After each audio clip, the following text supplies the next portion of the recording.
이사야를 통해서 하나님께서 계획하신 구속의 계획을 완성할 하나님의 종을 보내시겠다는 예언의 말씀을 우리에게 주셨습니다. 2500년 전에 바로 그러한 메시지를 우리에게 주심으로 말미암아서 하나님 나라의 완성, 하나님 나라 백성의 거룩함을 완성시키는 바로 그 들어갈 자격과 또 그 안에서 누릴 영화를 메시지로서 우리에게 주셨던 것을 생각합니다. 그 이전에 하나님은 우리를 창조하셨고 창조를 그냥 창조하신 것이 아니라 하나님의 형상을 따라서 자기 자녀로 창조를 하셨습니다. 그리고 우리를 사랑하셨습니다. 하나님은 우리의 존재의 목적이 하나님이시기를 원하십니다. 그래서 웨스트민스터 신조 고백의 가장 사람의 제일 된 목적은 하나님을 영화롭게 하고 그를 영원토록 즐거워하는 것이라 이렇게 표방하고 있습니다.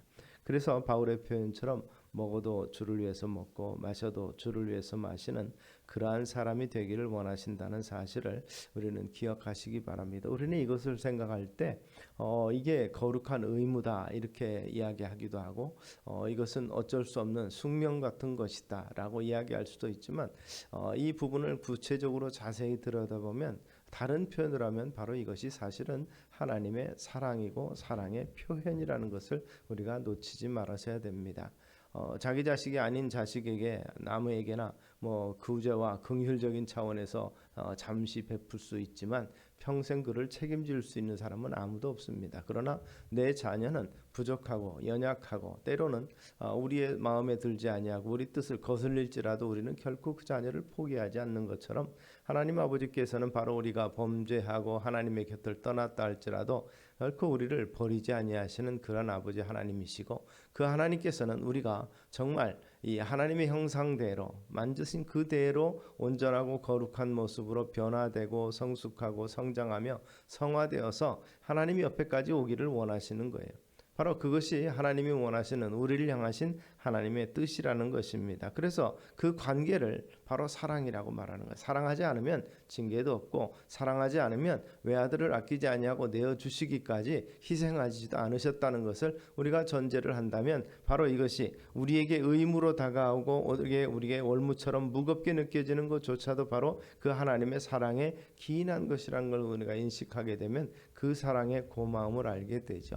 자녀들이 부모님이나 또 어르신들의 그 여러 가지 노고와 이런 것에서 고마움을 표한다고 생각하거나 또 나름대로 자기 일을 감당하게 될 때 우리 옛 어르신들은 그런 얘기 했습니다. 아이고 이게 철들었네 이렇게 표현하는데 하나님께서는 자기 자녀들이 말 그대로 우리식 표현대로 하면 철들기를 원하시는 거예요. 정확히 알기를 원하시는 거죠. 바로 그런 면에서 사순절의 기간은 바로 그런 면에서 성도들이 철드는 시간이다 이렇게 볼 수 있어요. 주님께서 우리를 위해서 아버지께서 우리를 위해서 그 거룩하신 희생을 한 것이 무슨 의미가 있는가를 생각해 보면서 그 고난에 동참하고자 노력하는 모습들 그리고 그러므로 말미암아서 더욱더 주님 닮은 모습으로 가까이 가는 것이 성도의 삶의 모습인 것을 생각해 보면 바로 이 사순절과 고난주간 이런 거에서 주님의 고난에 동참하는 것은 어떤 면에서 우리가 쉽게 표현해서 철이지만 성숙한 그리스도인으로 가는 길이라는 사실을 우리가 잊지 않게 되기를 바랍니다.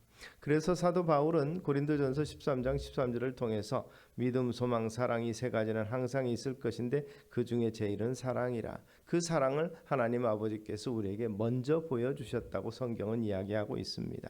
바로 세상에서 가장 중요하고 소중한 것이 바로 사랑이라는 것인데 그 사랑의 실제 하나님께서 우리에게 보여주신 것이죠. 결국 그런 면에서 보면 우리가 살아가는 세상을 하나님 나라로 만드는 가장 중요한 요소가 뭔가? 그저 복음 전하고 윽박지르고 강박해서 예수 믿어라 그렇지 않으면 코란처럼 이슬람처럼 한 손에는 자기들의 경전과 한쪽에는 칼을 들고 억압하며 이렇게 정복해 나가는 그런 것이 기독교적인 포교인가? 그렇지 않다는 것입니다. 성경에서 말하는 부분은 사랑의 감동을 통해서 변화시키는 것을 말하고 있는 것이죠. 그래서 세상에 사랑처럼 중요한 것이 없다는 것을 말합니다. 결국 우리 그리스도인 아닌 일반인들도 사랑을 위해서 죽기까지 하지요. 또 사랑을 위해서 모든 것을 바치기까지 합니다. 그리고 사랑이 삶의 목적인 경우도 있는 것을 볼 수가 있습니다. 서로의 이 존재의 유일한 목적으로 삼는 게까지 가는 것이 궁극적인 사랑이라고 생각해 보면 결국 이 자기를 위해서 사는 것이 아니라 상대방을 위해서 살고 순수한 마음으로 그리고 열정적으로 사랑할 때 그 같은 마음을 자연적으로 상호간에 가지게 될 줄로 믿습니다. 그러다가 사랑이 식으면 어떻습니까? 점점 이기적이 되는 것이 세속적인 모습이죠. 자기가 목적이 되고 상대방이 그 목적을 위한 수단과 도구로 삼으려 하는 것, 그래서 그것을 사랑이라는 이름으로 집착하는 모습도 있고 또 여러 가지 그 사랑을 거부할 때 보복하는 형태로도 우리 사회에서는 나타나지만 성경에서 말하는 사랑은 그러한 단순히 기복적이거나 이 정말 이 좌우로 움직이는 그러한 사랑의 모습이 아니라는 것을 생각해 봅니다. 그렇다면 성경이 뭐라고 있는 하나님이 우리에게 보이신 그 사랑은 무엇인가? 궁극적으로 사랑은 우리식으로 표현한다면 마음이 하나가 되는 것을 안다고 볼 수가 있습니다. 마음이 하나가 되는 것, 이것은 궁극적으로 하나님께서 우리가 우리의 형상을 따라 사람을 만들자 하신 것처럼 피조물인 우리가 하나님과 닮은 같은 모습, 하나님의 형상을 가진 모습을 갖기를 원하시고 그것을 유지하기를 원하셨지만 이 범죄한 인간이 배반함으로 바로 그것을 상실했죠. 그 상실한 것을 예수 그리스도를 이 땅에 보내심으로 회복시켜서 창조의 섭리에 합당한, 그리고 그 창조를 넘어서는 이제는 하나님의 피조물로 끝나는 것이 아니라 자녀로서 하나님의 좌편과 우편에서 영원토록 함께할 그 영생을 갖도록, 그래서 아담과 하와가 에덴 동산에서 먹지 못하고 쫓겨날 때 두루 도는 이 화염검과 그룹들로 지키게 했던 그 생명실과를 얻게 하는 그 같은 놀라운 은혜의 역사를 하나님께서 이루시는 것입니다. 그런 면에서 신라권은 바로 이 하나님과의 관계가 깨어짐으로 하나님과 신뢰가 깨어짐과 함께 하나님의 사랑을 잃어버린 것이 죄인된 인간의 모습인 것을 다시 한번 인식할 수 있게 되기 바랍니다. 그러므로 이 천국의 삶이라는 것은 하나님과의 관계가 회복이 됐고 하나님의 그 사랑을 다시 얻는 관계가 된다는 사실을 우리가 기억하시기를 바랍니다. 천국을 얻는 이유를 또 목적을 다른 데서 열심히 찾는 사람들이 있습니다. 세상 사람들은 평생 찾으려고 힘쓰고 애쓰고 노력하고 살아가는데 하나님을 사랑해서 하나님으로 자신의 존재 의미와 목적을 삼고 이 같은 마음과 뜻을 가지고 가야 함에도 불구하고 사단의 유혹에 빠지는 것이 죄악된 인간의 모습인 것입니다. 그러나 그 유혹 가운데 넘어진 인간을 하나님은 버리지 않으셨다는 것입니다. 우리가 하나님을 배반해서 죽게 됐을 때부터 하나님은 바로 메시아이신 그리스도 예수를 이 땅에 보내시고 십자가에 달려 돌아가시기까지 함으로 말미암아서 우리 인간을 구원하실 것을 작정해 놓으셨습니다. 그리고 자기 사람들에게 예언으로 가르쳐 주셨었습니다. 예수님의 사람 되심과 십자가에 달리심의 궁극적인 목적이 바로 하나님과 인간 사이에 끊어진 관계, 사랑을 다시 회복하는 것이라는 것을 우리가 잊지 않게 되기 바랍니다. 그래서 좋은 소식, 평화를 공포하는 것, 좋은 소식은 바로 이 같은 회복의 소식이며 평화를 공포하는 것은 하나님과 사람의 원수되었던 것이 이제는 끝났다는 것을 말하는 것입니다. 그리고 복된 좋은 소식을 가져오며 구원을 공포하며 시온을 향하여 이르기를 내 하나님이 통치하신다 하는 자, 바로 하나님의 다스리심이 다시 회복이 된다. 하나님의 소유가 아니었던 인간들을 다시 하나님이 자기 소유 삼으시고 다스리시는 그 관계가 회복이 된다라는 사실이고 그것을 전한 자의 발걸음이 아름답고 복되다고 말하는 것입니다. 왜냐하면 그것은 정말 좋은 소식이며 기쁜 소식이며 정말 생명의 소식이 되기 때문에 그렇습니다. 예수님 당시에 이스라엘 사람들은 로마의 지배를 받고 있었고 이스라엘의 영화로웠던 옛 시절 다윗과 솔로몬의 그 영광과 영화가 지속이 되고 자기들은 택한 백성이기 때문에 그것을 누리기를 원했습니다. 그래서 그들은 바로 해방자 메시아가 오기를 그토록 기다리고 있었던 것입니다. 그런데 예수님이 오셔서 행하시는 일을 보니까 자기들의 입맛에 딱 맞는 해방자입니다. 능력을 행하고 기사와 이적을 행하며 보리떡 5개와 물고기 2마리를 통해서 사람들을 먹이는 경제적인 문제도 해결해 주지요. 병자를 치유해서 정말 회복시켜주는 의료 문제가 해결이 됩니다. 삶의 직접적인 문제가 직접 해결되고 있고 이제는 정치적인 문제만 해결이 되면 되는 거죠. 예수님은 병자를 고치고 먹을 것을 주시며 말씀의 강화를 통해서 하나님의 살아있는 말씀을 통해서 그 말을 듣는 자가 다 놀랬다 그랬습니다. 그 말씀에 권위가 있고 하나님의 그토록 사모하는 말씀을 쉽게 풀어줌으로 말미암아서 그들 가운데서 소외된 자 그리고 연약한 자 이 모든 자들을 위하는 삶의 모습, 하나님의 사람의 모습인 랍비의 모습이었기에 그들은 전부 다 사랑했습니다. 그래서 마지막으로 이 정치적인 메시아가 돼서 로마를 물리치고 새로운 정말 황태자처럼 이 통치자로 군림하시는 것을 그들은 기대하고 있었던 것입니다. 그래서 마지막에 승천하시는 주님께까지 제자들조차도 이스라엘 나라를 회복하시면 언제입니까? 라고 물어봤던 것이죠. 3년 반 동안 많은 가르침을 받았지만 그러나 아직도 제자들의 마음속에서는 이 정치적인 메시아 실권이 회복이 되는 그러한 그들의 미래에 대해서 기대하고 있었다는 것입니다. 그런데 주님은 대답이 그렇게 하십니다.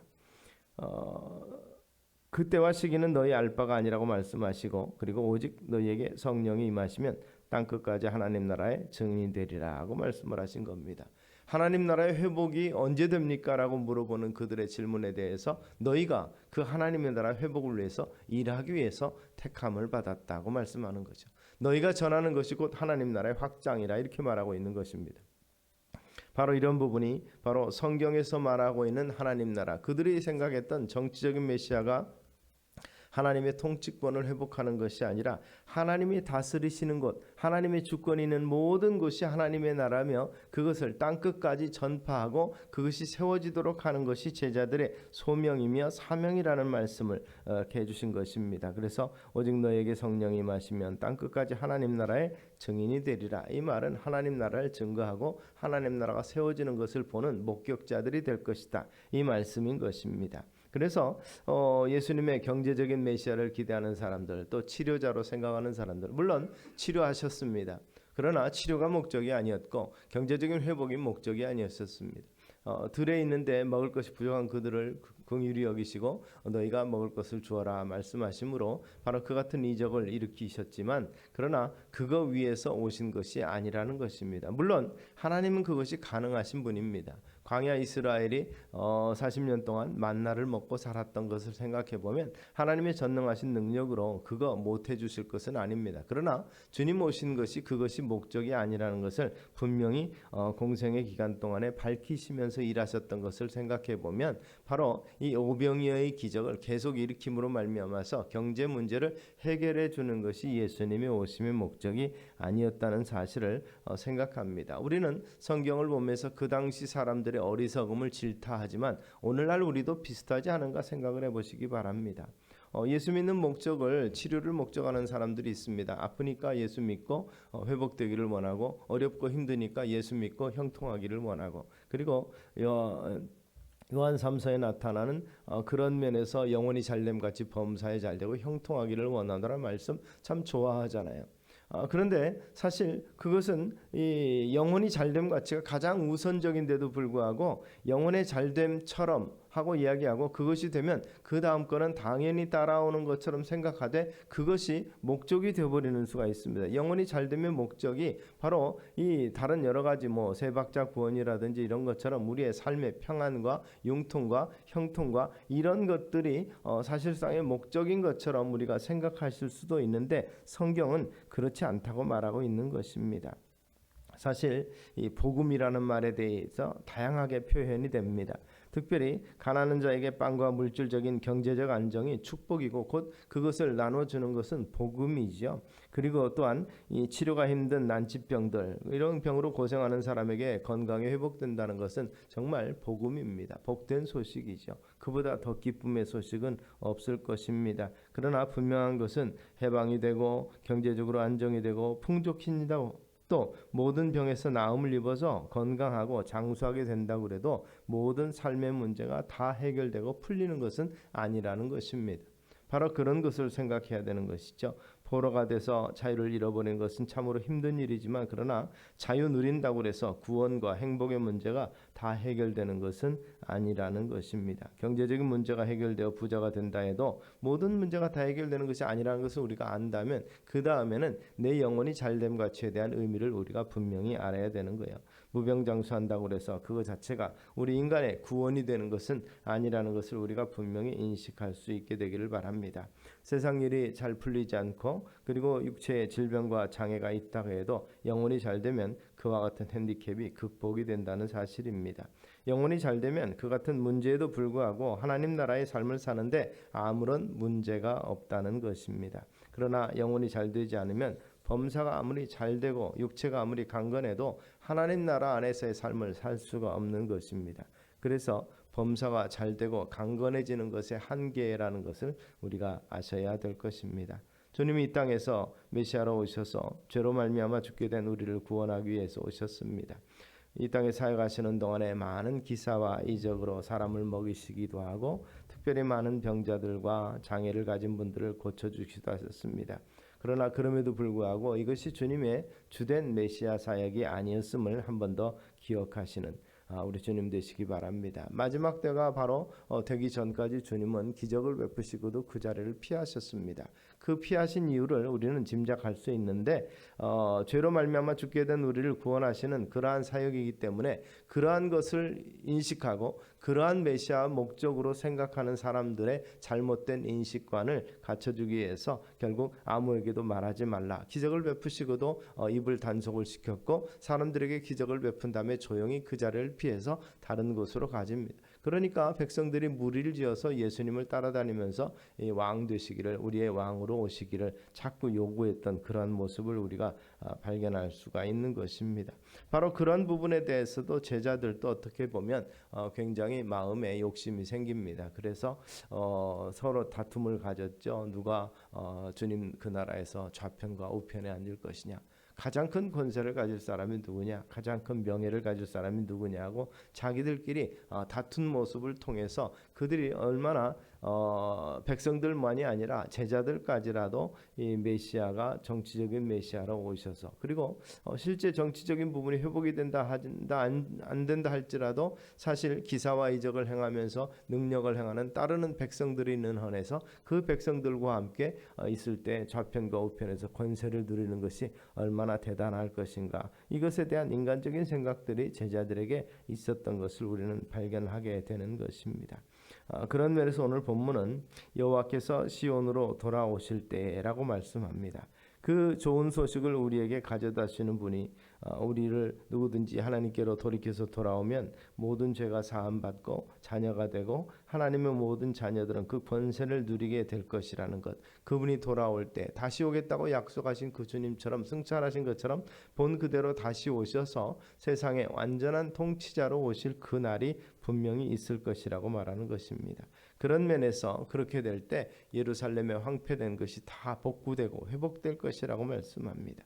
바로 그 말은 새하늘과 새 땅을 통해서 그동안에 우리가 가지고 있었던 이 한계적인 부분들이 다 극복이 된다는 거죠. 그러니까 마지막에는 그것이 회복이 되겠지만 그러나 주님 오시기 전까지는 아직도 어떻게 보면은 불편한 관계가 지속이 될 수도 있고, 그럼에도 불구하고 우리가 인내로서 믿음의 경주를 하라고 이렇게 강조하고 있는 것이 성경의 말씀인 것입니다. 그런 면에서 우리의 영혼이 잘 되는 것처럼 못지않게 범사가 잘 되고 강건한 하나님의 백성들의 삶이 되기를 원하지만 거기에 매이지 말라고 말씀하고 있는 것이죠. 구원을 얻고 구원받은 자의 삶인 하나님 나라의 삶을 사는데 치명적이 아니라는 것이죠.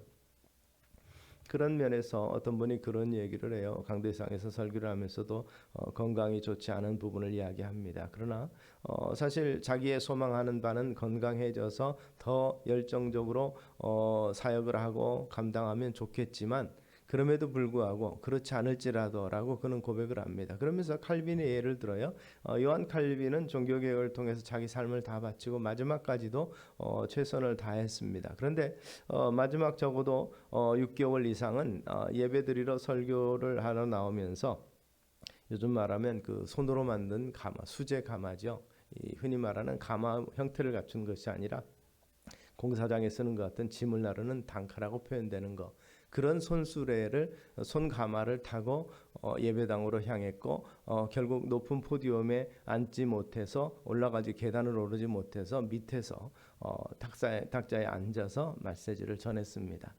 사람들은 생각하기를 우리는 생각할 때 자기 몸도 가누지 못하는 사람이 무슨 은혜를 끼칠까 생각을 하지만 그러나 칼빈의 그 메시지는 많은 사람들을 변화시켰고 결국 그는 최선을 다해서 마지막까지 그런 상태로서 복음을 전했던 것을 볼 수가 있습니다. 그때 마지막으로 전한 그 설교들이 바로 요한 칼빈 주석입니다.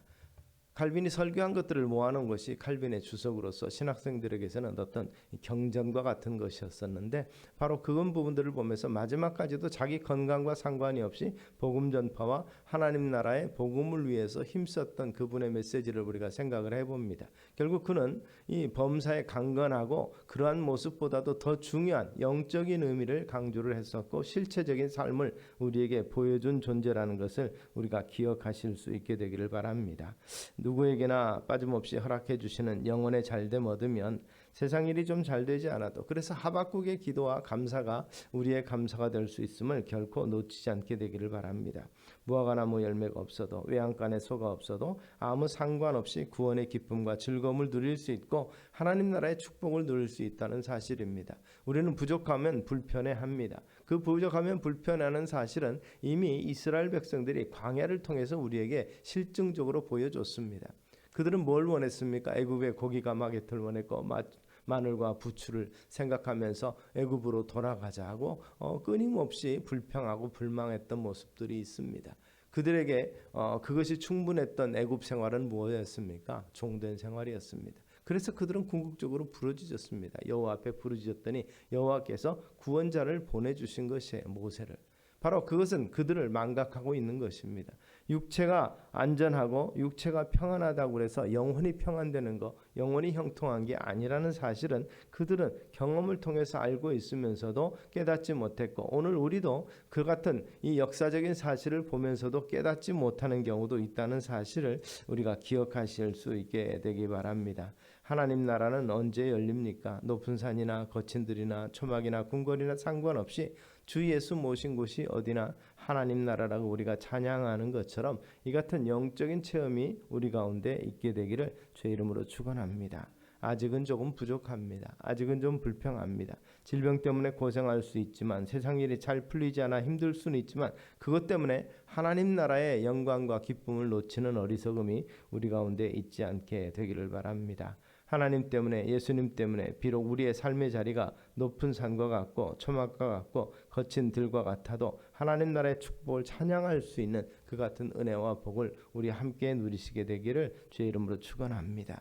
그래서 하나님 나라의 삶을 살기 위해서 필요한 것이 보다 많은 물질과 보다 좋은 건강이 아니라 하나님을 사랑하는 것, 그 하나님과의 사랑의 관계를 회복하는 것, 그것을 위해서 주님이 이 땅에 오셨다는 사실을 우리가 놓치지 않게 되기를 소망합니다. 그래서 하나님이 우리를 사랑하셔서 우리로 당신의 존재 의미를 목적을 삼으시는 것과 같이 우리도 하나님을 사랑해서 하나님으로 우리의 존재 목적이 의미가 되고 그리고 하나님의 뜻과 말씀으로 하나님과 마음이 하나가 되는 역사를 이루어 가셔서 정말 하나님의 마음과 뜻대로 이 세상을 살아가는 것, 그러한 모습을 통해서 우리 예수님과 하나 되고 또 예수님의 뜻이 하나님 나라를 이루는 뜻이기에 참으로 끝까지 순종하셨던 것처럼 그 말씀을 따라가는 우리 모두가 되시기를 주의 이름으로 축원합니다. 기도하겠습니다.